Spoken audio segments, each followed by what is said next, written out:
तभी राजा खुश रह पाएगा। एक कथा सुनाए, एक राजा था, उसके पास एक कुल पुरोहित आते थे, पंडित जी, और वो पंडित जी इतनी बात मानता था राजा उन पंडित जी की कि अगर पंडित जी कह दें कि बाहर दिन है तो रात को भी राजा दिन मान लेता था, क्योंकि पंडित जी कह रहे हैं। पंडित जी को गुरु मानता था राजा। अब राजा इतना ज्यादा अधीन हो गया कि पंडित जी को अभिमान हो गया कि अब मैं जो कहता हूं राजा वही करता है, मेरे अलावा ये कुछ करेगा नहीं। और इस मद के कारण राजा के नीचे जो मंत्री, सेनापति आदि आदि ये थे, इनको वो पंडित जी को समझते ही नहीं थे। जब पंडित जी राजभवन में प्रवेश करते थे तो मंत्री, महामंत्री, सेनापति सब कहते, पंडित जी राम राम। दूर रहो, हमारा तो सीधा कनेक्शन राजा से है, राजा हमारी सीधी बात सुनता। मंत्री महामंत्रियों को प्रणाम करूंगा मैं? तो मंत्री, सेनापति आदि इन लोगों ने सोची ये पंडित जी बहुत ज्यादा जो है उड़ने लगे हैं, ये राजा से इनका सीधा संबंध क्या हो गया, ये हमको इंसान ही नहीं समझते हैं। एक दिन नीचे के सब लोगों ने मिलकर के कहा इन पंडित जी का बैन करो आना। बोले हम कैसे करें? बोले सब हमसे होगा, हम करवाते हैं। एक दिन मंत्री, महामंत्री, सेनापति सब लोगों ने बाहर नाकाबंदी कर दी। जैसे ही पंडित जी आए रोक दिया द्वार, बोले भीतर नहीं जा सकते। बोले तुमको पता है इसका दंड क्या मिलेगा? अगर राजा को पता चल गया तुमने मेरा द्वार रोका है तो इसका दंड क्या मिलेगा? मंत्री महामंत्री बोले राजा को पता चलेगा तो दंड मिलेगा ना, हम पता लगने ही नहीं देंगे। देख लूंगा तुम लोगों को, सबको देख लूंगा और ये कर दूंगा वो कर दूंगा। मंत्रियों, अब राजा को तो पता है कि मेरी 40,000 सेना है, पर 40,000 सेना चलती तो मंत्री के काम से है। मंत्री ने 40,000 लगा दी। बोले इस पंडित को इतना दूर फेंक के आओ नगर से कि लौट के आ ही नहीं पावे। पंडित जी को रात रात में उठा करके ले गए, राजा से मिलने ही नहीं दिया, खूब दूर छोड़ करके आ गए। यहां 6-7 दिन हो गए। राजा बोला मेरे गुरुजी आजकल आते नहीं है। तो मंत्री महामंत्रियों ने कह दिया, बोले उनकी कथा चल रही है कहीं पे, कथा करने गए तो बोल गए थे कि मैं 7 दिन नहीं आऊंगा। 7 दिन बाद मंत्रियों को किसी ने बता दिया, बोले वो पंडित जी हमको रात में जंगल में दिख गए हैं, वो आ गए हैं लौट के। राजा का नियम था हर सप्ताह सवारी लेकर के निकलता था पूरे नगर में। तो कल सवारी होनी थी और पंडित जी ऐसी जगह छुप गए कि मंत्रियों को मिल नहीं रहे थे।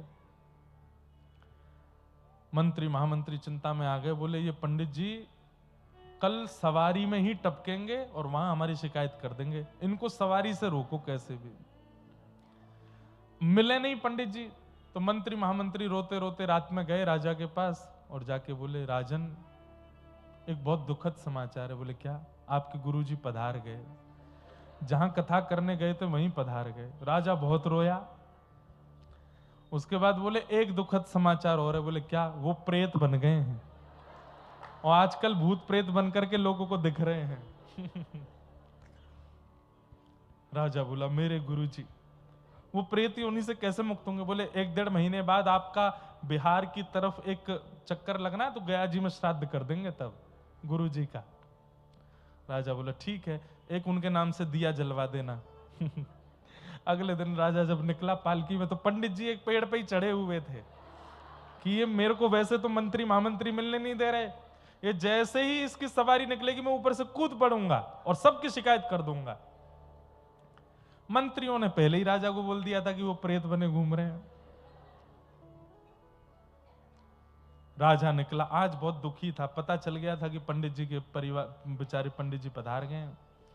जैसे ही राजा निकला आगे एक पेड़ था, उस पेड़ की डाल पर पंडित जी बैठे थे और जैसे ही राजा की सवारी नीचे पड़ी ऊपर से पंडित जी चिल्लाए राजन, अरे मेरे शिष्य देखो मैं यहां बैठा हूं, तुम्हारे मंत्री महामंत्री सेनापति इन सब लोगों ने देखो मेरे साथ क्या किया। राजा ने जैसे ही ऊपर देखा, अरे मंत्री जी हनुमान चालीसा पढ़ो, देखो गुरुजी का भूत दिख रहा है, गुरुजी का प्रेत दिख रहा है, जल्दी जल्दी भगाओ यहां से। अब पंडित जी चिल्लाते रह गए लेकिन मंत्री महामंत्रियों ने उनसे मिलने ही नहीं दिया। क्या समझ में आई बात? सीधा संबंध बिहारी जी से है, सीधा संबंध राधा रमन जी से है, सीधा संबंध जगन्नाथ जी से है, पर नीचे के सब धामवासी पंडा पुजारी दुखी कर रखे हैं। तो ये एक दिन आएगा मिलने नहीं देंगे उनसे आपको, भले ही आपका सीधा संबंध क्यों ना हो। इसलिए ब्राह्मणों को, संतों को, गौ को और धामवासियों को प्रसन्न रखा कीजिए। उनकी प्रसन्नता आवश्यक है। यदि वो प्रसन्न नहीं हुए तो भले ही आप कितना भी भजन करके सीधा कनेक्शन रखते हो ठाकुर जी से, वो मिलने नहीं देंगे ठाकुर जी को। इसलिए ठाकुर जी से ज्यादा प्रसन्नता उनके अनुचरों की करने का प्रयास करो। और ठाकुर जी के अनुचर कौन है? संत हैं, ब्राह्मण हैं, गौ है, धाम है, इनको प्रसन्न रखो।